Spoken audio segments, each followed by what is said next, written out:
सब लोग अगर तैयार हो जाएंगे, सभी हमारे मीडिया के साथी, तो बताइएगा, उसके बाद जो है हम शुरुआत करेंगे।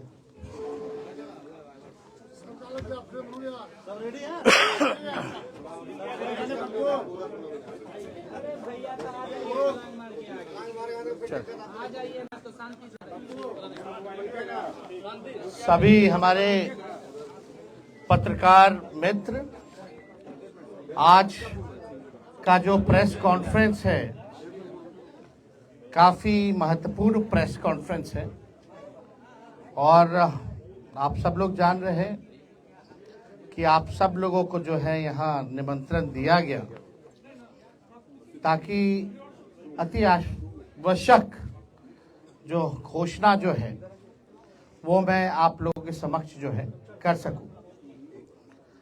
आप लोग सब लोग देख रहे होंगे कि लगातार जो है हम यात्रा पे निकले हैं और सभी हमारे पार्टी के वर्कर जितने हैं सभी लोगों से फीडबैक मिल रहा है। सब जगह की जो समस्या है उससे लोग जो है अवगत करा रहे हैं, चाहे पंचायत हो, बूथ हो, ब्लॉक हो, जिला हो, हर जिले बिहार में हम जाने का काम कर रहे हैं। लोग जो है बेरोजगारी से, गरीबी से और खास तौर पे महंगाई से सबसे ज्यादा लोग जो है जूझ रहे हैं, परेशान हैं। और पूरा यात्रा में हम लोग जब घूमे तो सरकार की जितनी कमियां हैं उसका भी लोगों ने उजागर करने का काम किया और समय समय पे चाहे प्रीपेड मीटर का हो, बिजली बिल का हो, लैंड सर्वे का हो, ब्लॉक में थाने में भ्रष्टाचार का मामला हो, अपराध का मामला हो, भ्रष्टाचार ही भ्रष्टाचार जो है जिस प्रकार से पुल पुलिया गिरता रहा हम सब लोगों ने देखा। और ये बेरोजगारी को हटाने के लिए हम लोगों ने मुहिम भी छेड़ी थी। 2020 में अगर आप लोग याद करें तो हमने कहा था 10 लाख नौजवानों को सरकारी नौकरी देंगे और जब हम सरकार में आए केवल 17 महीने as a deputy chief minister तो हमारी सरकार ने 5 लाख लोगों को सरकारी नौकरी प्रदान किया। 3.5 लाख नौकरियां प्रक्रियाधीन कराया गया और इस बात को हर कोई मानता है, चाहे विपक्ष में लोग हों, बीजेपी के लोग हों या हमारे चाचा जो कहते थे कि असंभव है, कहां से पैसा आएगा, नौकरी कहां से बांटेगा। लेकिन तेजस्वी ने एक लकीर खींची, आज सबको उसी लकीर पर ही बात और चर्चा करना पड़ रहा है। देखिए, बिहार में जो आधी आबादी है, मेरा पूरा मानना है कि महिलाओं को जब तक हम लोग सशक्तिकरण नहीं करेंगे और कोई भी काम के लिए जब तक महिलाओं का योगदान ना हो, महिला अगर साथ ना हो तो उस लक्ष्य की प्राप्ति नहीं की जा सकती है। और सबसे ज्यादा जो हमको घूम फिर करके जो फीडबैक जो मिला, खास तौर पे महंगाई जो है सबसे बड़ा समस्या है जिससे महिलाएं जूझ रही हैं।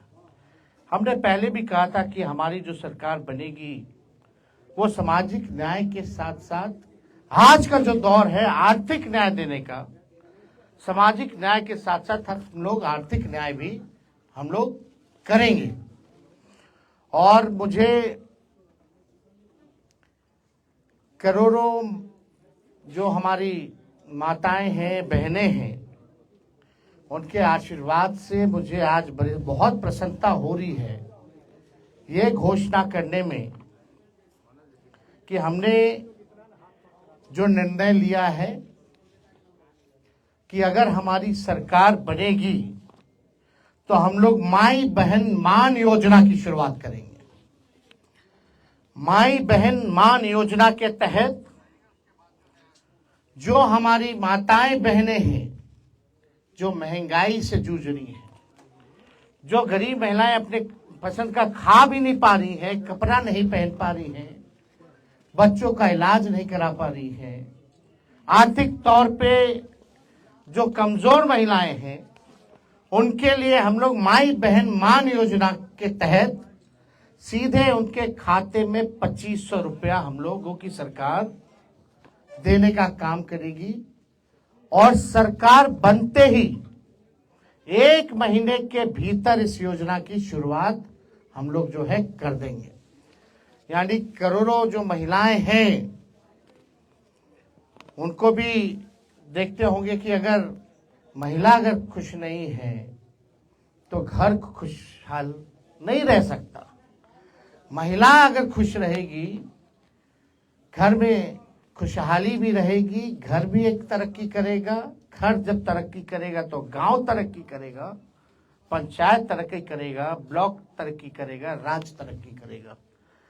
तो हमें ये बताते हुए बहुत ही खुशी हो रही है, हर्ष हो रही है कि इसकी योजना जो है एक यूनिक योजना होगी जिसके तहत सीधे जो है माताएं बहनों के खाते में 2500 रुपए जो है सीधे हम लोग जो है खाते में डालने का काम करेंगे।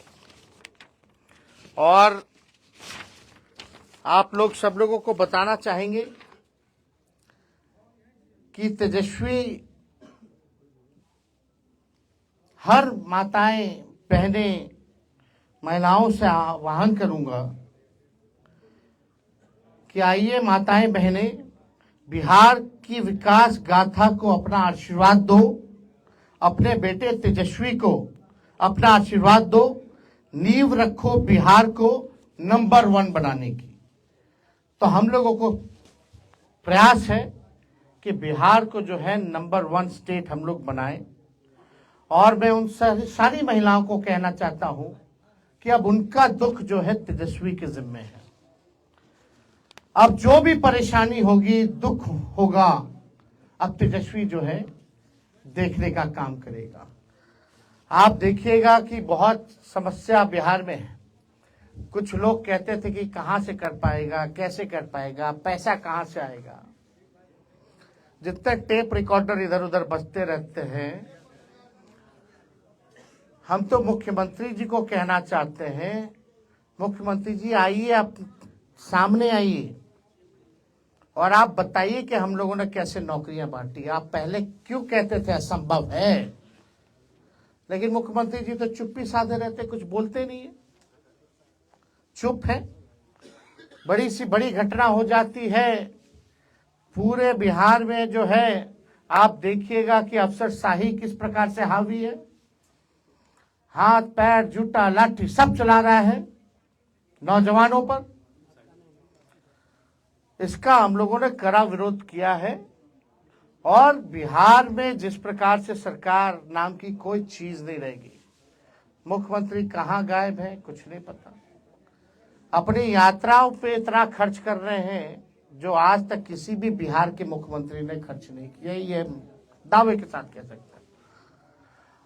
2 अरब 25 करोड़ 78 लाख रुपए खर्च करेंगे केवल संवाद के लिए। तो ये बड़ा प्रश्न है। महिलाओं के सशक्तिकरण को लेकर के हम सब लोगों का प्रयास है कि सभी लोगों के दुख दर्द को हम लोग जो है दूर करें, लोगों को जो है आर्थिक न्याय हम लोग दिलाने का काम करें।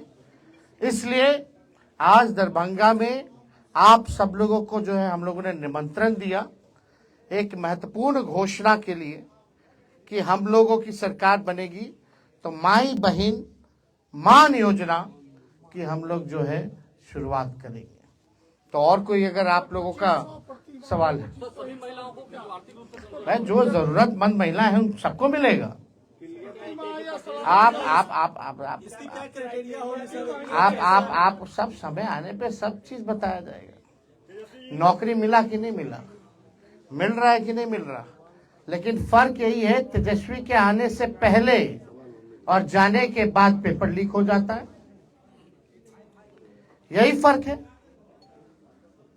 कदाचार मुक्त परीक्षा नहीं हो पा रहा, पेपर लीक मुक्त परीक्षा नहीं हो पा रहा, किसी पे अधिकारी पे कोई कार्रवाई हो रही है क्या? यही सवाल कई बुद्धिजीवी हम लोगों से पूछते रहे, कई प्रेस मीडिया के हमारे अनुभवी लोगों ने इस सवाल को उस समय भी पूछा था, और हमारे माननीय मुख्यमंत्री जी ने तो असंभव बोल दिया था। लेकिन जब तेजस्वी आया तो तेजस्वी ने करके दिखाया। देखिए, हम कुछ भी बात करते हैं, भले ही हमारी कच्ची उम्र है, लेकिन कच्ची जुबान नहीं है। हम जो कहते हैं वो करके दिखाते हैं। अब बिना अध्ययन के हम कोई बकवासबाजी हम करते नहीं। हमने साइंटिफिक रिसर्च किया है, हम लोगों ने अध्ययन किया है, तभी जो है हम इस बात को बोल रहे हैं। हम जो कर सकते हैं वो हम करेंगे, और बिहार की जनता को हम ये बता दें कि हमें एक मौका दीजिए। क्यों नहीं? नीतीश कुमार जी 20 साल से राज कर रहे थे, भाजपा के लोग तक कभी टूरिज्म पॉलिसी बनाया क्या? स्पोर्ट्स पॉलिसी बनाया क्या? आईटी पॉलिसी बनाया क्या? एमओयू हम लोगों ने 50,000 करोड़ का साइन करवाया था बिहार में निवेश के लिए, सब काम ठंडा पड़ा हुआ। जो पढ़ा लिखा उसको भी हमने नौकरी दिया, जो खेला कूदा मेडल लाओ नौकरी पाओ उसको भी डीएसपी हम लोगों ने बनाने का काम किया। काम हम लोगों ने किया। अस्पतालों की व्यवस्था हम लोग सुधारे, रात रात भर हम घूमते थे। आज आपका दरभंगा का डीएमसीएच बचाने वाला कौन है? क्या हालत थी डीएमसीएच की? वहां एम्स ले जाना चाह रहे थे। दरभंगा में हम ही ने कहा कि भाई डीएमसीएच पीएमसीएच के बाद सबसे बड़ा है, इसकी फैकल्टी मेंबर इंटरनेशनली है, ये ऐतिहासिक जगह है, इसको हम लोगों को बचाने की जरूरत है, इसका विस्तार करने की जरूरत है।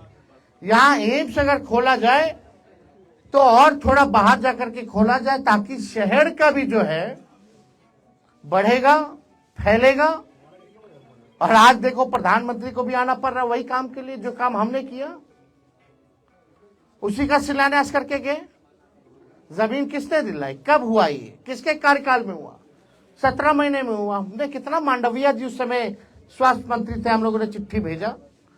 तो सब चीज ऑन रिकॉर्ड है, सब चीज किसी से छुपाया नहीं जा सकता ना। क्यों नहीं मुख्यमंत्री जी को ख्याल आया भाई कि स्पोर्ट्स पॉलिसी बनानी चाहिए? मोनी उल हक का पूरा हम बनवा दिए, ताले चाचा जी चले गए। आज वही किया हुआ काम को लेकर के लोग बार बार घूम रहे हैं। आज ध्यान आ रहा है कि इस बात की डबल इंजन की सरकार, बिहार को विशेष राज्य का दर्जा नहीं मिल रहा। क्यों नहीं दिला पा रहे? अब तो खुद सरकार में, सरकार गिरा दो नहीं दे रहा बिहार को, तो कब दिलाएंगे? तो देखिए, ये बहुत ही आवश्यक है।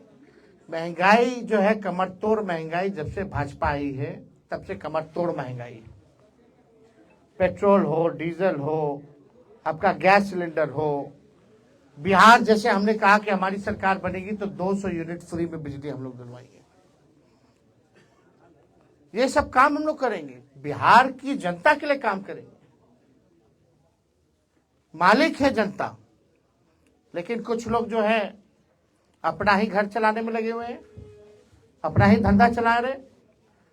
बिहार आज नीति आयोग की रिपोर्ट उठा के देख लो, अगर 20 साल तक इन लोगों ने राज किया, भाजपा और जदयू ने, यहाँ 11 साल से केंद्र में सरकार है, अभी भी सूचकांक में देख लीजिए सबसे नीचे, पलायन में बिहार नंबर 1 है, गरीबी में नंबर 1 है, महंगाई है, यहाँ बेरोजगारी में नंबर 1 है कि नहीं है? कोई इस बात को झुठला सकता है? जब आप 20 साल मुख्यमंत्री रह करके इन चीजों को आपने ठीक नहीं किया तो कब कीजिएगा? जितना इनका इंफ्रास्ट्रक्चर है सब फ्रैक्चर हो जाता है, चूहा काट देता है बांध, पुल गिर जाता है। तो देखिए, हम लोग काम करने वाले लोग हैं, हमारे पास विजन है, हमारे पास रोड मैप है, हम लोगों ने अध्ययन किया है, और हम लोग चाहते हैं कि बिहार को हम लोग अव्वल राज्यों में लाएं, बिहारियों की तरक्की हो, किसी बिहारी को बाहर ना जाना पड़े। इसलिए हम लोगों ने निवेश लाया था 50,000 करोड़ का, हमारी जब 17 महीने की सरकार थी। MOU भी हुआ। यहाँ समीर महासेठ जी बैठे हुए मंत्री थे, किसी से छुपा नहीं है ये बात, ये ऑन रिकॉर्ड है। तो बिहार हमारा कैसे आगे बढ़ेगा उसके लिए हम लोग जो है काम करेंगे। और हमने तो पहले भी कहा, मिथिलांचल हो या सीमांचल हो, यहाँ के लिए हम लोग जो है अलग से एक आयोग का हम लोग गठन करेंगे, ताकि मिथिला के विकास के लिए और सीमांचल के विकास के लिए जो है मजबूती से क्या कमी है, कैसे इसको दूर किया जाए, उसके आधार पे हम लोग काम करेंगे। और कोई आप लोगों के पास सवाल? एक चुनाव के बारे में क्या कहना है? एक देश एक चुनाव कराने की तैयारी 2 साल से चल रही है। बिहार का पहले एक फेज में करा लेना चुनाव, एक ही राज्य में ना चुनाव होता, जब बिहार का होता है तो जो आयोग एक बाई इलेक्शन नहीं करा सकता एक साथ, तो उससे क्या अपेक्षा की जा सकती है? बिहार में क्यों नहीं करा रहे एक फेज में, जब एक ही राज्य का चुनाव होता है पूरे देश में? तो पहले ये तो करवा लो भाई, बाद में देखा जाएगा। पॉलिसी सही है या गलत है, क्या करना चाहिए नीति? क्या अभी जो चल रहा है उसमें क्या गलती है? अभी क्या उनका कहना है खर्चा ज्यादा बैठता है, कम खर्चा में। मोदी जी कितना बचेगा खर्चा? कितना खर्चा बचेगा? जो भी खर्चा बचेगा तो बीजेपी के लोग, बिहार सरकार गरीब राज्य, कितना विज्ञापन पे डेली पेज पे आ डाल रहे हैं। इन लोगों ने 11 साल अब 20 साल में कितना खर्च किया विज्ञापन पे? माई बहन योजना की क्या क्राइटेरिया होगी सर? आपको तो सारा बता ही दिया, अब क्या जानना है उसमें? सर आपने कहा कि DMCH बचाने के लिए एम्स, एक मिनट सर सवाल पूरा सुना। DMCH बचाया गया, एम्स बनाएगा, वो अपनी जगह बिल्डिंगें खड़ी होती है, लेकिन आज भी धरातल पे स्वास्थ्य व्यवस्था है DMCH की कहाँ पे है? अरे भाई आप हम तो जान रहे हैं, इसलिए ना हम घूम घूम करके भाई रेड मारते थे सर। लेकिन दरभंगा कि के लोग वास्ते चाहते थे फिर कि DMCH का दौरा तेजस्वी यादव क्यों नहीं किए, जानना चाहते हैं। भाई, हर जगह जा रहे थे, हर जगह काम कर रहे थे। चलो ठीक ठीक, एक मिनट क्या ये मान लिया जाए कि RJD अब पूरे तौर पे चुनावी मोड में आ गई है? जिस तरह से आप फैसला कर रहे हैं, जिस तरह से आप बता रहे हैं कि हम जनता के लिए क्या करने वाले हैं, हमारा विजन क्या है। जनता नहीं जानना चाहती कि हम क्या करेंगे अगर सत्ता में आएंगे तो जनता तो जानना चाहती है, तो हम बताएंगे। तो क्या चुनावी मोड में आ गए हैं? अरे चुनावी मोड में आए या ना आए, हमने तो हर बार ये कहा है कि चुनाव के बाद हमने काम करके भी दिखाया है, और जो कहते हैं हम लोगों ने किया है। अब चुनावी मोड में आपको लगता है आए हैं तो हम आ गए, क्या दिक्कत है? हाँ 17 महीने का मेहनताना आप मांग रहे हैं। अरे 17 महीने का हम तो अभी कुछ किए ही नहीं। 17 महीने में अपने सक्षमता का हमने 5% भी नहीं किया है भाई। हमको काम करना है, आगे बिहार को आगे ले जाना है। चलिए, बहुत बहुत आप सब लोगों का बहुत बहुत धन्यवाद सब लोग।